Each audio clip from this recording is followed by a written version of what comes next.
आप सबों को जय मसीह की। जब हम बहुत दुख में, परेशानी में, तकलीफ़ में होते हैं, हम हमेशा अपने प्रभु को याद करते हैं और प्रभु हमारे जीवन में आकर अद्भुत रीति से हमारे जीवन में कार्य करते हैं। प्रभु बहुत महान है, वो बहुत दयालु है, वो हमेशा दया करता है, उसका हृदय हमेशा तरस से भरा होता है। जैसे वो एक भीड़ को देखकर तरस से भर गया क्योंकि उनका कोई चरवाहा नहीं था। वो भूखे लोगों को देखकर तरस से भर गया क्योंकि वो भूखे थे, उनके लिए भोजन की व्यवस्था करने उसने अपने चेलों से कहा। वो हमेशा दया और तरस से भर जाता था। वो अभी भी दया करता है। जब भी हम पुकारते हैं वो हमारी पुकार को सुनता है। जब भी हम बुलाते हैं वो हमारी प्रार्थना को सुनकर हमारे लिए स्वर्ग को झुकाकर आता है कि वो हमारी सहायता करे। आज हम एक विधवा के बारे में देखेंगे, विधवा के जीवन के बारे में देखेंगे। आप मेरे साथ निकाल लीजिए लूका रचित सुसमाचार और उसका 7वां अध्याय, लूक चैप्टर 7 वर्स 11 से लेकर हम जब 15 तक पढ़ेंगे तो हम पाएंगे उसमें एक विधवा के बारे में। मैं कुछ वचन आपके लिए पढ़ रही हूँ, 12 वचन पढ़ रही हूँ। इसमें इस तरह लिखा है, जब वह नगर के फाटक के पास पहुँचा तो देखो लोग एक मुर्दे को बाहर लिए जा रहे थे जो अपनी माँ का इकलौता पुत्र था और वह विधवा थी और नगर के बहुत से लोग उसके साथ थे। उसे देखकर प्रभु को तरस आया और उससे कहा, मत रो। तब उसने पास आकर अर्थी को छुआ और उठाने वाले ठहर गए। तब उसने कहा, हे जवान, मैं तुझसे कहता हूँ, उठ। और वह उठ बैठा और बोलने लगा। उसने उसे उसकी माँ को सौंप दिया। परमेश्वर अपने वचन के पढ़े सुने जाने पर आशीष दे। हम इस समय प्रार्थना करेंगे, वचन के लिए आशीष मांगेंगे। धन्यवाद धन्यवाद धन्यवाद सारी आशीषों को देने वाले दाता सर्वशक्तिमान पिता, इस समय हम आपका धन्यवाद धन्यवाद धन्यवाद करते हुए आपके चरणों के निकट आते हैं। आपका धन्यवाद करते हैं राजाओं के राजा, आज के दिन समय के लिए, समय जितने लोग सुन रहे एक एक जन के लिए हम यीशु मसीह के नाम से आशीष को मांगते हैं। पवित्र आत्मा की सामर्थ को मांगते हैं कि हम सबके हृदय में आकर कार्य करें। प्रभु हम आपका धन्यवाद देते हैं। आज के वचन पर अपने आशीष का हाथ रखें। बोलने वाली मैं नहीं परंतु आप रहें। आपका धन्यवाद करते हुए इस प्रार्थना को उद्धार करता प्यारे प्रभु यीशु मसीह के नाम से हम मांग लेते हैं। सुनिए और ग्रहण कीजिए, आमीन। तो हमने इसमें देखा है एक विधवा के विषय में कि वो विधवा थी और उसका इकलौता बेटा इस संसार को छोड़ गया। बाइबल बताती है यीशु मसीह हमारे लिए आया कि हम उद्धार पालें। जब आप लूका रचित सुसमाचार को पढ़ते हैं, उसके पहले अध्याय को पढ़ते हैं जहाँ पर उसने जकरिया और एलिशिबा को आशीष दी। जब हम मरियम को देखते हैं, उसने मरियम को आशीष दी। मरियम के साथ जब जिब्राइल ने बातचीत की तो उसने उद्धारकर्ता यीशु के बारे में बताया। यशायाह नबी की पुस्तक को जब हम पढ़ते हैं तो हम पाते हैं कि जब लोग अंधकार में थे, अंधियारे में थे, लोग मृत्यु के देश में रहते थे, तब उन पर ज्योति चमकी। वो ज्योति यीशु मसीह था। तो इस तरह से यीशु मसीह हमारे लिए आया, मेरे और आपके लिए आया। हमारे पास उद्धार का कोई भी उपाय नहीं था। हमारे पास कोई भी उपाय नहीं था कि जिससे हमारा उद्धार हो सके। हम भटके हुए भेड़ों के समान थे। हमने सबने अपना अपना रास्ता ले लिया था। ऐसे समय में हमारा प्रभु हमारे लिए आया। उसका हृदय तरस से भरा हुआ था। आज भी उसका हृदय तरस से भरा हुआ है। जब उसने उस विधवा को देखा, उसका हृदय तरस से भर गया क्योंकि उसका इकलौता पुत्र मर गया था। यहाँ पर लिखा है वो स्त्री विधवा थी, वो स्त्री विधवा थी और ये उसका इकलौता पुत्र था। बाइबल बताती है जब हम मरे हुए थे तो हमारा प्रभु हमारे लिए आया। पहली चीज़ हम देखते हैं बाइबल में, जब हम मरे हुए थे, कैसे मर गए हम। उत्पत्ति की पुस्तक को जब हम पढ़ते हैं, जेनेसिस और उसके दूसरे अध्याय को पढ़ते हैं जहाँ परमेश्वर ने आज्ञा दी थी आदम को, दूसरे अध्याय और उसकी 17 वचन को जब हम पढ़ेंगे तो उसमें लिखा था इस फल को मत खाना, फल को खाने से क्या होगे, तुम मर जाओगे। लेकिन जब हम आगे जाते हैं उसी के तीसरे अध्याय को देखते हैं, जेनेसिस 3rd चैप्टर को देखते हैं और उसके 19 वर्ष को देखते हैं तो हम पाते हैं कि तू मिट्टी से बना और मिट्टी में ही मिल जाएगा। जैसे ही मनुष्य के जीवन में पाप आया, मनुष्य की आत्मिक मृत्यु हो गई, मनुष्य की शारीरिक मृत्यु हो गई। परमेश्वर ने आदम और हवा को अपने लिए रचा था कि वो परमेश्वर के साथ सहभागिता करे, वो उसके साथ संगति करे, वो उसके साथ अदन के बाग में रहे, वो आशीषित जीवन जिए। लेकिन ये आशीष मनुष्य के जीवन से चली गई और मनुष्य पाप के कारण मर गया। पाप के कारण मनुष्य मर गया। और बाइबल हमसे कहती है सबने पाप किया और सब उसकी महिमा से रहित है। जब भी हम रोमियो और उसके 3 अध्याय को, रोमन्स चैप्टर 3 और उसके वर्स 23 को पढ़ते हैं तो हम यही पाते हैं कि हम सब ने पाप किया और सब उसकी महिमा से रहित है। इसीलिए जब हम पाप में मरे हुए थे, हमारा प्रभु हमारे लिए आ गया। हमारा प्रभु हमारे लिए आ गया क्योंकि हम पाप में मरे हुए थे। निराशा ने हम घेर रखा था, अंधकार की शक्तियों के अधीन थे। तब हमारा प्रभु हमारे लिए आया कि हमें पाप से, मरे हुए जीवन से हमें जीवन दे सके। जीवन देने आया वो। और बाइबल कहती है जब हम प्रभु के पास जाते हैं, हमारा प्रभु, दयालु प्रभु, यशायाह नबी की पुस्तक और उसके पहले अध्याय, मैं आपके लिए उसे पढ़ देती हूँ। यशायाह नबी की पुस्तक और उसके पहले अध्याय और उसके 18 वचन को, तुम्हारे पाप चाहे लाल रंग के हों तो भी वे हिम के समान उजले हो जाएंगे, और चाहे अर्गवानी रंग के हों तो भी वे ऊन के समान श्वेत हो जाएंगे। हम पाप में मरे हुए थे, तभी हमारा प्रभु हमारे लिए इस संसार में आया कि हम पाप में से निकले, हम पाप से बचाए जाए, क्योंकि पाप की मजदूरी मृत्यु है। रोमियो उसके 6वें अध्याय उसके 23 वचन, रोमन्स उसके 6 चैप्टर और 23 वर्ष को पढ़ेंगे, आप उसमें यही पाएंगे कि पाप की मजदूरी तो मृत्यु है, लेकिन प्रभु का बलिदान हमारे लिए जीवन है। वो हमारे लिए उद्धार करता प्रभु जीवन देने आया। पहली चीज, यहाँ पर उसने एक विधवा को देखा और विधवा का बेटा मर गया था। विधवा बहुत निराश थी, विधवा बहुत दुखी थी, विधवा बहुत परेशान थी। उसका इकलौता बेटा था, उसके पास जीने का और कोई सहारा नहीं था। वो चला गया, वो मर गया, प्रभु ने उसे जीवन दिया। प्रभु उसी तरह पाप में मरे हुए लोगों को भी जीवन देते हैं। जो आत्मिक रूप से मर जाते हैं उन्हें वो जीवन देने आया कि वो जीवन पाले। जब आत्मिक रूप से मरा व्यक्ति प्रभु के पास जाता है वो जीवन पा लेता है। यहाँ पर बाइबल में लिखा है, उसे देखकर प्रभु को तरस आया, उसे देखकर प्रभु को तरस आया और उसने कहा मत रो, और उसने कहा मत रो। पहली चीज, पाप में मरे हुओं के लिए यीशु आया कि उसे जीवन दे दे। वो इस नगर में आया कि वहाँ पर ये जवान, वो इस नगर में खुशी से घुस रहा था, अंदर जा रहा था वो उस नगर के कि वहाँ जा कर के अद्भुत कार्य करे। लेकिन जैसे ही नगर के फाटक पर पहुँचा, वहाँ पर मुर्दे को लेके जा रहे थे। जीवन अंदर जा रहा था, मुर्दा बाहर आ रहा था, और ऐसे समय में उस जीवन ने उसे जीवन दिया। ये जीवन हमारी रोटी, हमारी ज्योति, हमारा जल, सब कुछ था हमारा प्रभु यीशु मसीह, वही जीवन देने वाला। दूसरी चीज हम इसमें देखते हैं, निराशा के समय वो पहली बात वो जीवन देने आया, दूसरी बात पाप में मरे हुए को जीवन देने आया, दूसरी बात निराशा में पड़े हुए लोगों के लिए आशा बनकर आया। निराशा में पड़े हुए लोगों के लिए आशा बनकर आया। यहाँ पर वो स्त्री रो रही है, वो माता रो रही है, और उससे क्या कहा यीशु ने? मत रो। उसने तरस से भर के कहा मत रो।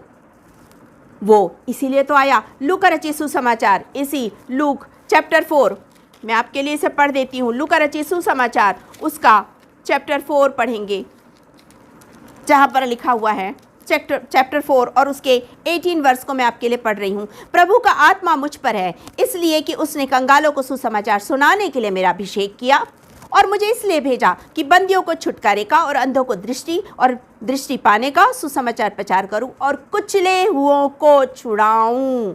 कुचले हुओं को छुड़ाऊं। निराशा में पड़े हुए लोगों को मैं छुड़ाने के लिए आया। यीशु मसीह इसलिए आया कि जो लोग निराश हैं, जो लोग तकलीफ में हैं, उनको छुटकारा मिल सके। उनको वो छुटकारा देने के लिए इस संसार में आया। इफिसियों और उसके 2 अध्याय के पहले से लेकर 3 वचन तक भी हम इन्हीं बातों को पाते हैं कि पाप में हम मरे हुए थे, हम पाप में मरे हुए थे, और पाप में मरे हुए लोगों को, निराशा में पड़े हुए लोगों को, दुख तकलीफ में पड़े हुए लोगों को वो छुटकारा देने के लिए आया। वो महान परमेश्वर है, वो हमारा प्रभु है, वो हमारा यीशु है, वो हमारे ऊपर दया दृष्टि रखता है। मैं आपके लिए पढ़ रही हूँ, यहाँ पर इस तरह लिखा है, उसने तुम्हें भी जिलाया जो अपने अपराधों और पापों के कारण मरे हुए थे, जिनमें तुम पहले इस संसार की रीति पर और आकाश के अधिकार के हाकिम अर्थात उस आत्मा के अनुसार चलते थे, जो अब भी आज्ञा न मानने वालों में कार्य करता है। इनमें हम भी सब के सब पहले अपने शरीर की लालसाओं के अनुसार जीवन बिताते थे। हमारा प्रभु हमारे लिए आया कि हम प्रभु की इच्छा अनुसार जीवन बिताए, परमेश्वर की इच्छा अनुसार जीवन बिताए और उस आशीष को पाले जो आशीष उसने हमारे लिए रखी। पहली चीज़ वो मरे हुए में से मरे हुए पाप में मरे हुओं को जीवन देने आया। दूसरी चीज़ वो निराशा में पड़े हुए लोगों के लिए आया। जब भी कोई निराश होता है, प्रभु के पास जाता है, प्रभु को पुकारता है, प्रभु उसे शांति देता है। अद्भुत रीति से प्रभु उसके जीवन में आता है और उसे शांति देता है। प्रभु शांति का दाता है। उसने कहा शांति लो। जब आप यशायाह नबी की पुस्तक और उसके 9 अध्याय यशायाह चैप्टर 9 को पढ़ते हैं, वर्ष 3 से आगे पढ़ते हैं, तो आप आगे पाते हैं वो अद्भुत युक्ति करने वाला, पराक्रमी, प्रेमी, शांति का राजकुमार। निराश लोगों को वो शांति देने आया। निराश लोगों के जीवन में वो आशा की किरण बन के आया। वो हमें शांति देने आता है। पहली चीज वो मृत जीवन, पाप में मृत जीवन, मरे हुए को जीवन देने आया। दूसरी चीज हम इसमें देखते हैं कि वो निराश लोगों को आशा की किरण बनकर आशा देने आया। तीसरी चीज हम इसमें देखते हैं कि वो छुटकारे के समय आता, वो छुटकारा देने आया। पाप में पड़े हुए को छुटकारा देने आया। जक्कई के बारे में आप सब जानते हैं, लूका रचित सुसमाचार उसका 19 अध्याय, जब आप उसके पहले वचन से लेकर के आगे पढ़ेंगे तो आप उसमें पाएंगे कि जक्कई उसको देखने की लालसा रखता था। और जब आप उसके 5 वचन से 7 वचन तक पढ़ेंगे तो पाएंगे कि वो उसने जक्कई से कहा कि मुझे तेरे घर में रहना अवश्य है। और जक्कई के घर जब वो जाने लगा, लोग क्या कहने लगे, पापी के घर जा उतरा है, ये पापी के घर में जा रहा है। क्या किया जक्कई ने? तुरंत अपने पापों से क्षमा मांगी और उसे छुटकारा मिला। वचन कहता है आज इस घर में उद्धार आया। 10वें वचन में लिखा है, उसी के लूका 19 और उसके 10 में लिखा है कि मैं खोए हुओं को ढूंढने आया, पापियों को उद्धार देने आया। हमारा प्रभु उद्धार करता, छुटकारा देने आया। क्योंकि हम पाप में पड़े हुए थे, हमारा संबंध जो परमेश्वर के साथ था वो टूट गया था। वो उस संबंध को वापस जोड़ने आया कि हमारा संबंध हमारे उद्धार करता प्रभु यीशु मसीह से हो सके। वो इसीलिए आया कि हमारा संबंध प्रभु यीशु मसीह से जुड़ सके। वो छुटकारा देने के लिए आया। पहली चीज, पाप में मरे हुए को जीवन देने आया। दूसरी चीज हम इसमें देखते हैं, वो हमारे लिए छुटकारा देने आया, वो हमें क्षमा करने आया। हम तीसरी चीज को देखते हैं इसमें, उसने क्षमा किया। जैसे ही जक्कई ने अपने आप को परमेश्वर के हाथ में सौंपा, जैसे ही उसने पाप का अंगीकार किया, जैसे ही उसने माफी मांगी, प्रायश्चित किया, उसने जो भी कुछ लिया था, जो भी कुछ उसने बुरी रीति से कमाई की थी, उसने उसे चौगुना फेर दिया। ये उसका प्रायश्चित था। उसे यीशु मिल गया, इसलिए उसने अपना सब कुछ दे दिया। मेरे और आपके लिए भी तो यीशु मसीह आया। क्या मुझे और आपको यीशु मसीह मिला? यदि हमें मिला तो हमारे जीवन में निराशा नहीं होगी। हमने निराशा से छुटकारा पाया है। हमें निराशा से छुटकारा देने आया, हमें पाप से छुड़ाने आया। पाप से छुटकारा देने के लिए हमारा प्रभु इस संसार में आया। हमारा प्रभु इसीलिए इस संसार में आया कि हम पाप से छुड़ाए जाए। इसलिए आया कि हम क्षमा पा सके, इसलिए आया कि हम छुटकारा पा सके, इसलिए आया कि हम बीमारियों से निजात पा सके। जब आप यूहन्ना रचित सुसमाचार उसके 5वें अध्याय को पढ़ते हैं तो आप उसमें पाते हैं कि किस तरह से सामरी स्त्री के बारे में आप जानते, 4थे अध्याय को पढ़ते, सामरी स्त्री के बारे में जानते, 5वें अध्याय को पढ़ते, आप उसमें जानते हैं कि किस तरह से प्रभु ने अद्भुत रीति से उस 38 साल से बीमार व्यक्ति को चंगाई दी। वो चंगा करने के लिए आया। यहाँ पर उसने एक विधवा के बेटे को जिंदगी दी। वो लाजर को जिलाने के लिए आया। उसने लाजर को जिलाया। वो मेरे और आपके लिए भी आने वाला है कि मुझे और आपको वो लेकर स्वर्ग की ओर लेके जाए। वो तब हमें ले जाएगा जब हम उसे अपना उद्धारकर्ता ग्रहण करेंगे। आप याद कीजिए उस डाकू को आप याद कीजिए। क्या क्या था उस डाकू ने? अपने पापों का अंगीकार किया था। लूका रचित सुसमाचार उसके 23 अध्याय और उसके 41 वचन से हम पढ़ेंगे तो हम पाएंगे, आगे तक पढ़ेंगे 44 तक पढ़ेंगे, हम पाएंगे कि उस डाकू ने अपना अंगीकार किया कि इसने तो कोई पाप नहीं किया, पर हमने तो अपने पापों के अनुसार सजा पाई है। इसने कोई पाप नहीं किया, उसने पापों का अंगीकार किया, उसने प्रायश्चित किया, उसने विश्वास किया और विश्वास करने के कारण से उसने जीवन पाया। क्या कहा प्रभु यीशु मसीह ने? प्रभु यीशु मसीह ने कहा कि तू आज ही मेरे साथ स्वर्ग लोक में होगा। क्या ये गारंटी मेरे पास में है? नहीं है तो होनी चाहिए, क्योंकि वो मेरे और आपके लिए आया। तभी तो मत्ती रचित सुसमाचार को हम पढ़ते हैं तो हम पाते हैं, उसकी 11 अध्याय 28 वचन को पढ़ते हैं, हम पाते हैं वो हमारे लिए आया। हम बहुत से थके हुए दबे हुए लोग हैं, वो हमारे लिए आया, मुझे और आपको जिंदगी देने के लिए आया। वो इतना महान परमेश्वर है। वो इतना महान परमेश्वर वो मेरे और आपके लिए आया, क्योंकि मैं और आप निराशा में थे। तभी तो यशायाह नबी की पुस्तक में पढ़ते हैं, हम पाते हैं उसमें कि हम क्या थे, हम मरे हुए थे, अंधकार के अंदर में थे, हमारे पास जीवन नहीं था। तब वो जीवन देने के लिए आया। और बाइबल हमसे कहती है, यूहन्ना रचित सुसमाचार उसका 3 अध्याय 16 वचन कहता है, जब हम उस पर विश्वास करते हैं हम अनंत जीवन को पाते हैं। यहाँ पर वही था, यहाँ पर उस विधवा के ऊपर तरस आया हमारे प्रभु यीशु मसीह को, उसको मेरे और आपके ऊपर भी तो तरस आया। इसीलिए तो वो स्वर्ग छोड़कर आया कि मैं और आप जीवन पा सके। उसने मुझ पर तरस किया, आपके ऊपर तरस किया, इसलिए तो वो आया कि मैं और आप निराशा से छुटकारा पा सके, आशा को पा सके। वो इसलिए तो मेरे और आपके लिए आया कि हम क्षमा पा सके। वो इसलिए तो मेरे और आपके लिए आया कि हम उद्धार पा सके। वो इसलिए तो मेरे और आपके लिए आया कि हम उस अनंत जीवन को पा सके। वो हमें अनंत जीवन देने आया। मुर्दा जिंदा हो गया। आज प्रभु मुझे और आपको भी पाप से जिंदा करना चाहता है। यदि हम पाप में मरे हुए, वो हमें ज़िंदगी देना चाहता है। क्या आप तैयार हैं ज़िंदगी के लिए? यदि तैयार है तो आइए हम प्रार्थना करें, और यदि तैयार नहीं है तो आज हम घुटनों में आए, पश्चाताप करें, अपने अपने पापों से क्षमा मांगे, प्रायश्चित करें, क्योंकि इसके बाद समय नहीं मिलेगा। आप जानते हैं समय बहुत छोटा सा है, आज है कल नहीं है, इसके बाद समय नहीं मिलेगा। इस समय को अंतिम समय मानकर, इस समय को अंतिम समय जानकर कि दोबारा समय मिलेगा या नहीं, आइए हम प्रार्थना करें। यदि आज भी आपने उद्धारकर्ता यीशु मसीह को ग्रहण नहीं किया है तो आज ग्रहण कीजिए, क्योंकि जगत का उद्धारकर्ता सिर्फ एक ही है और वो है प्रभु यीशु मसीह। उसके अलावा आपको उद्धार कोई नहीं दे सकता है, उसके अलावा आपको अनंत जीवन कोई नहीं दे सकता है, उसके अलावा आपको निराश जीवन में आशा कोई नहीं ला सकता है, उसके अलावा आपको शांति कोई नहीं दे सकता है, उसके अलावा आपको आनंद कोई नहीं दे सकता है, उसके अलावा आपको कुछ आशीष कहीं से नहीं मिलेगी।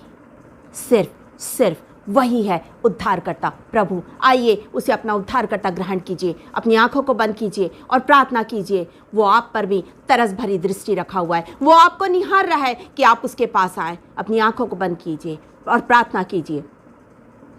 धन्यवाद धन्यवाद धन्यवाद, राजाओं के राजा, प्रभुओं के प्रभु, धन्यवाद करते इस समय हम सब एक मन एक चित होकर आपके पास आते, आपका धन्यवाद देते। सचमुच प्रभु यीशु मसीह आप हमारे लिए इस संसार में आए कि हम जीवन पालें। आपका धन्यवाद धन्यवाद धन्यवाद करते हैं सामर्थी परमेश्वर। इस समय हम जितने भी लोगों की आंखें बंद हैं सबको आपके हाथों में सौंपते हैं। पिता परमेश्वर, जो भी निराश है आप उन्हें शांति दीजिए पिता, जिन्हें जो भी ज़रूरत है आप उनकी ज़रूरतों को पूरा कीजिए। जो बीमार है यीशु के नाम से इसी समय चंगाई को पाले। ओ महान परमेश्वर पिता, दयालु और अनुग्रह करने वाले परमेश्वर, एक एक जन के लिए प्रभु यीशु मसीह के नाम से हम आशीष को मांगते हैं। इस समय हम अपने देश के लिए प्रार्थना करते हैं, सारे संसार के लिए प्रार्थना करते हैं। सारे संसार में इस समय हाहाकार मचा हुआ है, हम प्रार्थना और विनती करते हैं पिता परमेश्वर, एक एक को आप अपनी शांति दीजिए। आपका धन्यवाद देते आज के वचन के लिए, सारी आदर महिमा आपको देते हैं और प्रार्थना उद्धार करता प्यारे प्रभु यीशु मसीह के नाम से हम मांग लेते हैं। सुनिए और ग्रहण कीजिए, आमीन। आप सबको एक बार फिर से जय मसीह की।